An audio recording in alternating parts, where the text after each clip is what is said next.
It's now up to a judge to make a final decision in this election case. Team 12's Bram Resnick is joining us in studio to break down the big moments from court today. Bram? Yet Republican Kari Lake is asking a judge to overturn her 17,000 vote election defeat at the hands of Democratic Governor-elect Katie Hobbs. Now, today's revelation about undisclosed problems with ballot printers led to some tense moments in court. It raises questions about the county's transparency in this election, but might not meet the judge's standard for overturning the election.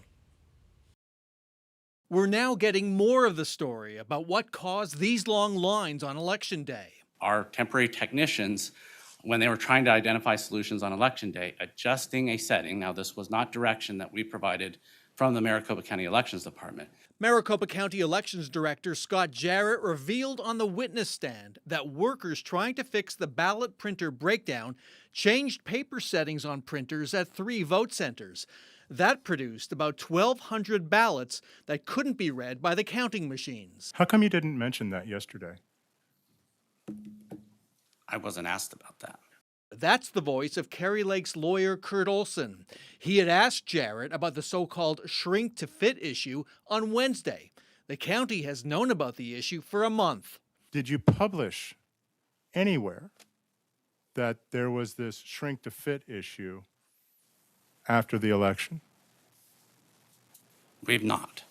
Back on Election Day, Maricopa County officials said it was bad settings for printer ink at about 20% of vote centers that produced ballots that couldn't be read by counting machines. You never know what's going to happen in an election. No one here at Maricopa County has ever claimed that there is such a thing as a perfect election. So what's the impact of this latest revelation on the ballot count? There were a total of 17,000 so-called Box 3 ballots that couldn't be read by tabulators at vote centers because of printer problems. The bad printer settings accounted for less than 1,200 of those ballots. All 17,000 were eventually counted by bipartisan teams. This is about trust. This is the people who are watching this. This whole thing is being televised. And they're hearing 2 different stories. That was part of the closing argument from the Lake team. This from the team defending the county and Secretary of State. And what we are left with today are the facts. And those facts are as follows. Kari Lake lost this election and must lose this election contest. The election contest now in the hands of Superior Court Judge Peter Thompson. He has until December 27th to issue a ruling, just 5 days away. An appeal to a higher court is possible, and Katie Hobbs is scheduled to take the oath of office as governor on January 2nd. That is just 6 days after the judge's deadline. So this is getting really down to the wire. And 2 words really come to mind: context and intent. In the context of Kari Lake's charges that there were problems, this is not good.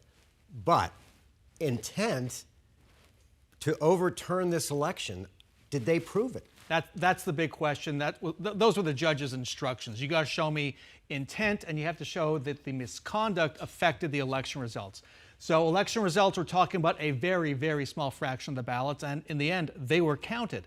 As for intent, that's one thing Kari Lake's team could not prove over 2 days in this trial. You need to have a suspect to equate this to a criminal case. You need to have a suspect. You need to have the gun. They didn't have the suspect. Yeah. All right, Bram. Thanks.